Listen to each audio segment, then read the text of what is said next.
नमस्कार आप सभी को।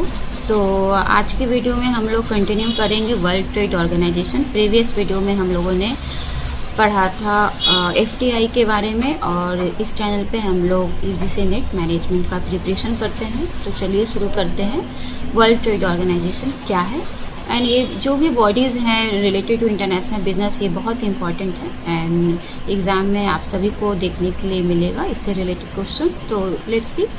तो वर्ल्ड ट्रेड ऑर्गेनाइजेशन क्या होता है, एंड उसमें कुछ टर्म होते हैं कि वर्ल्ड ट्रेड ऑर्गेनाइजेशन के जो डायरेक्टर हैं, मेंबर्स हैं, ये आपको पता होना चाहिए, है ना। उनका संगठन कब हुआ था, कब स्थापना हुआ था, तो ये सारी चीज़ें इंपॉर्टेंट होती है।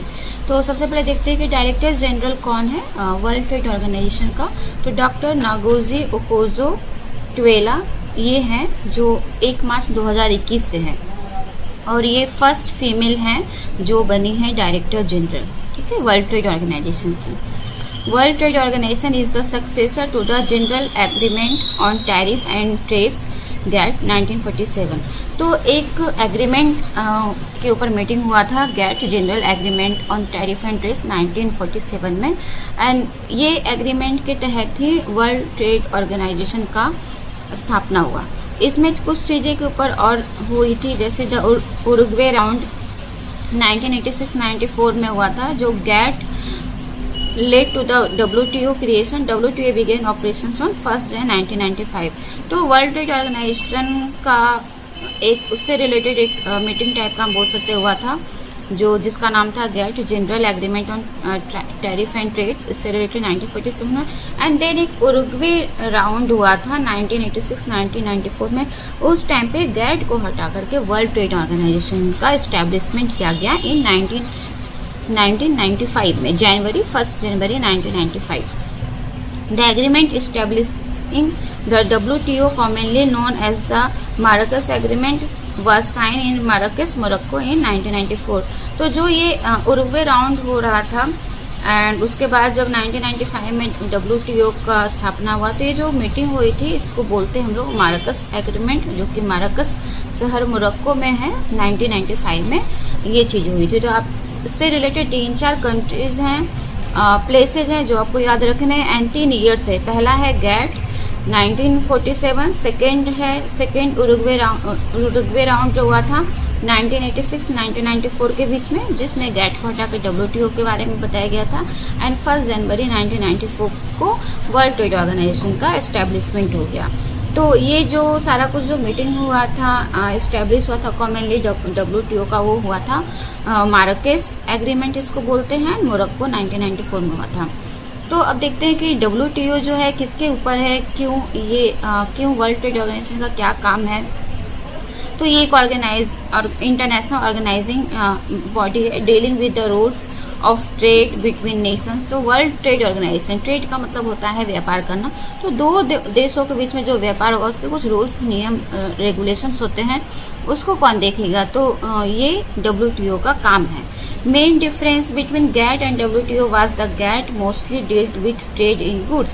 तो गैट क्या करता है, मोस्टली ये डील करता है गुड्स के साथ, एंड WTO जो है वो सर्विसेज के साथ भी डील करता है, जैसे इंटेलेक्चुअल प्रॉपर्टीज़ हो गए, like trade, nation, design and innovation, इसके साथ वर्ल्ड ट्रेड ऑर्गेनाइजेशन भी काम करता है।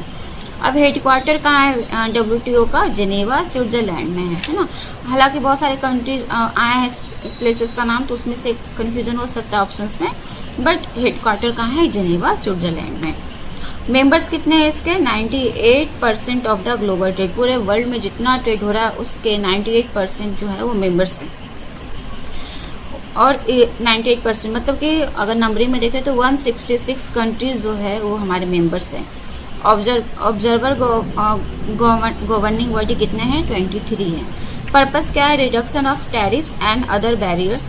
India is the founder member of the 1947 GATT and is successor the world trade organisation. तो 3-4 चीज़ें हमको इम्पॉर्टेंट होती है कोई भी ऑर्गेनाइजिंग बॉडी में। सबसे पहले उसका फुल फॉर्म आपको पता होना चाहिए। सेकेंड थिंग जो है वो है कि उसका इस्टेब्लिशमेंट डे क्या है, उससे रिलेटेड एग्रीमेंट क्या है, एंड इंडिया के साथ उसका रिलेशन क्या है ना। तो ये सारी चीज़ों को आपको ध्यान में रखना है। एंड प्रेजेंट मन के डायरेक्टर जनरल कौन है, डॉक्टर नागोजी ओकोजो-इटवेला 1 मार्च 2021 से ये है। Structure of world trade organisation का कुछ स्ट्रक्चर्स होते हैं, हायरार्की बेस होता है, तो वो हम देखते हैं। तो सबसे पहले जो है वो मिनिस्ट्रियल कॉन्फ्रेंस है, सेकंड में जनरल काउंसिल आता है, एंड थर्ड में goods council, intellectual property council and service council. तो जनरल काउंसिल के पास हमारे पास dispute settlement body and trade policy review body, ये इसके पास होती है।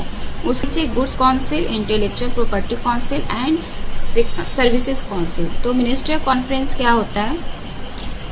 The top most decision making body of the world trade organisation is the ministerial conference which usually meets every 2 years.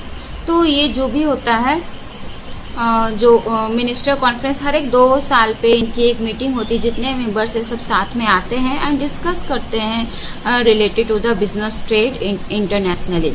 ये जो होता है डिसीजन मेकिंग होता है, एंड जो भी चीज़ें हो रही हैं ट्रेड से रिलेटेड, इनका डिसीजन जो होता है ये डिसीजन मेकर होते हैं, राइट। तो ये होता है हर एक मैटर्स पे ये अपना डिसीजन देते हैं।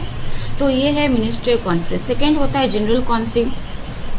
The member required to report to the ministerial conference. यहाँ के जो मेंबर्स होते हैं वो ऑथराइज होते हैं टू द मिनिस्ट्रियल कॉन्फ्रेंस। तो जो भी चीज़ें होगी उनको वो उन्हें मिनिस्ट्रियल कॉन्फ्रेंस को रिपोर्ट करना है। The general council, the trade policy review body, the dispute settlement body. और इसके तहत में 2 चीज़ें होती है, dispute settlement body and trade policy review body. जो भी डिस्प्यूट हो रहा है उसको सेटलमेंट करना है, एंड ट्रेड पॉलिसी जो भी पॉलिसीज उसको रिव्यू चेक करना है ना, क्रॉस वेरीफाई करना है। तो ये जनरल काउंसिल का काम होता है। थर्ड में आप आते हैं, नेक्स्ट में देखते हैं थर्ड हमारा जो slide.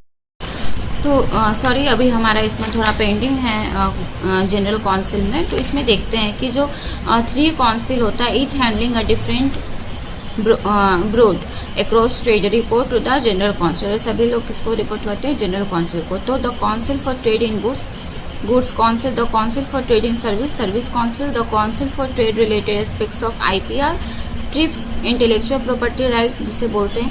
As their names indicate, the 3 are responsible for the work as to the WTO agreement dealing with their repetitive areas of trade. ये सारे क्या होते हैं? WTO के मेंबर्स ही कहलाते हैं। तो dispute settlement body and trade policy review body क्या है? चलिए देखते हैं। General council convenes in 2 particular form, dispute settlement body to oversee the dispute settlement procedure. The General Council convenes as the dispute settlement body to deal with dispute between WTO members. जो भी चीज़ें होती हैं उनके साथ में करना है आपको सेटलमेंट।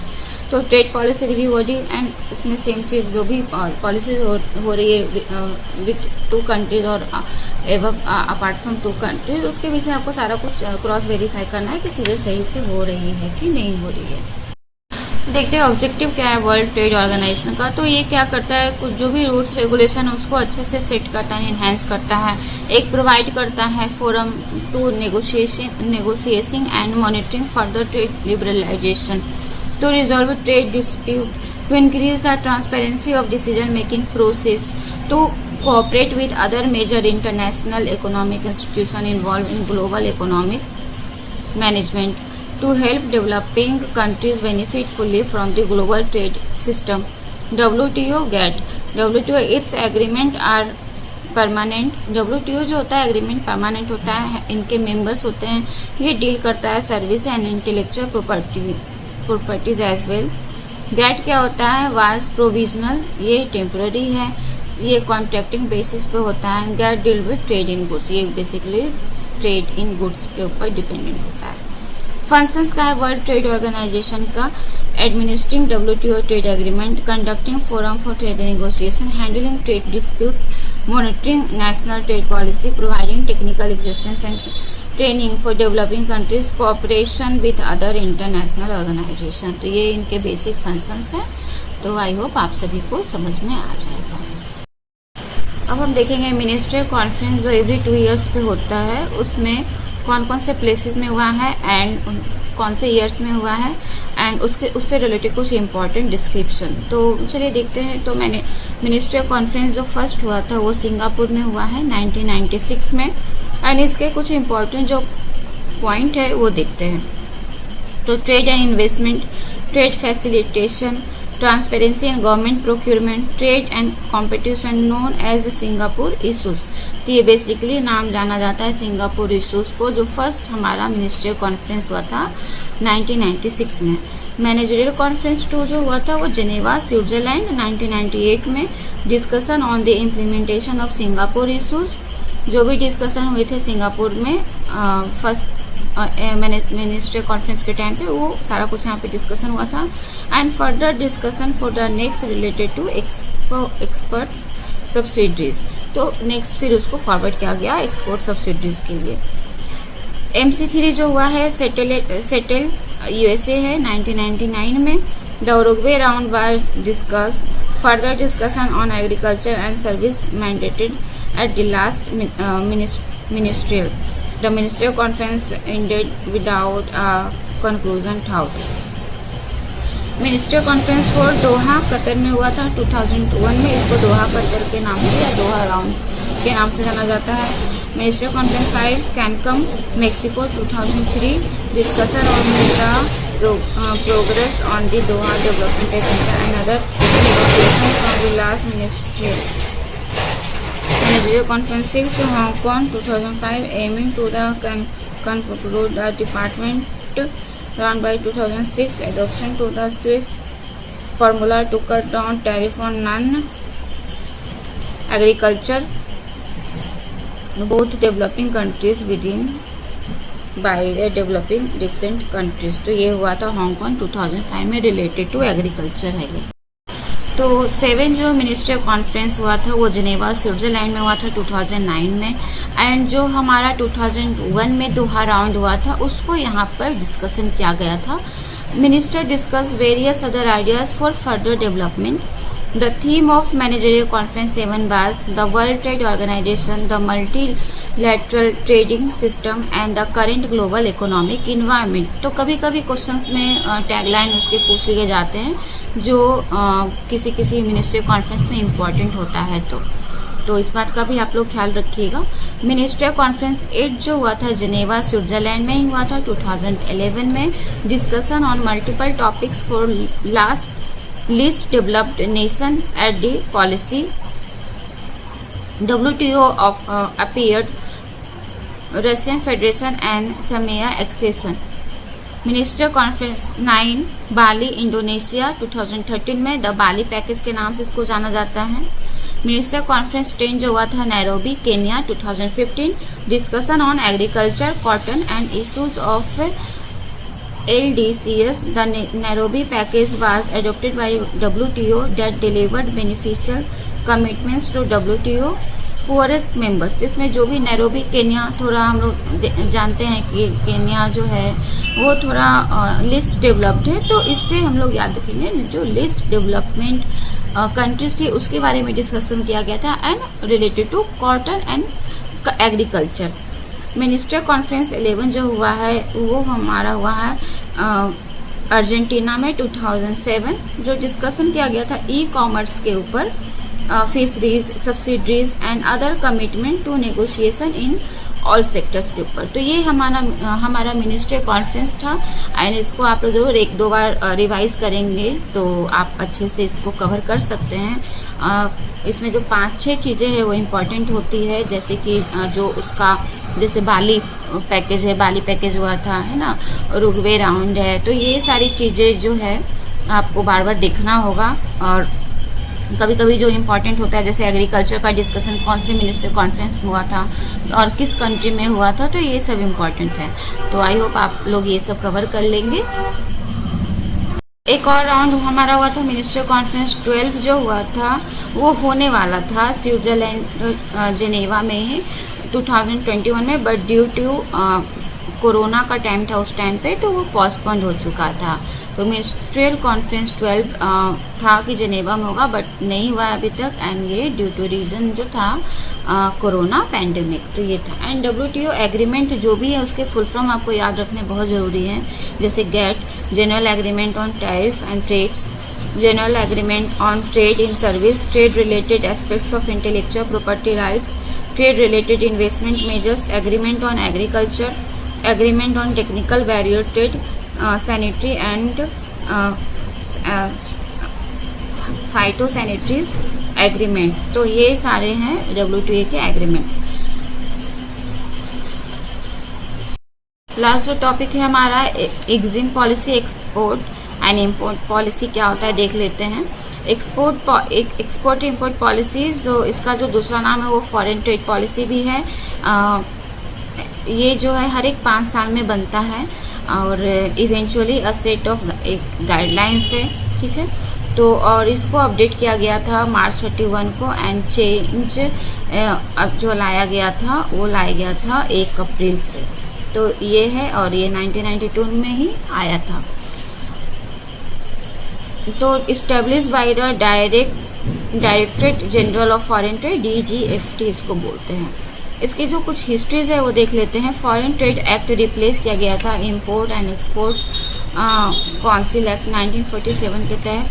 जो फर्स्ट जो हमारे जो मिनिस्टर थे वो थे VP सिंह, कॉमर्स मिनिस्टर, और 12 अप्रैल 1985 को introduce for period of 3 years। Main objective था to boost the export and import in India. Objective sustain growth, new employment, domestic product, psychological strength, good quality goods and services to accelerate the economy. Foreign trade policy 2021-26। Major expectation from FTP, make India on US $5 trillion economy, implementation of district export hub. ये हमारे कुछ future plans हैं country के जो दिया गया है। तो ये सारी चीज़ें थी एंड आई होप आप सभी का ये यूनिट कवर हो गया होगा। 1-2 जो चीज़ें हैं वो हम शॉर्ट्स के जरिए आप लोगों को शेयर कर देंगे। तो आप लोग कीप रिविज़न, जैसा हम डेली बोलते हैं, तो keep revision and keep study hard. तो जून में आपका पेपर है, एडमिट कार्ड भी आप लोगों के जारी हो गए होंगे। तो ऑल द बेस्ट।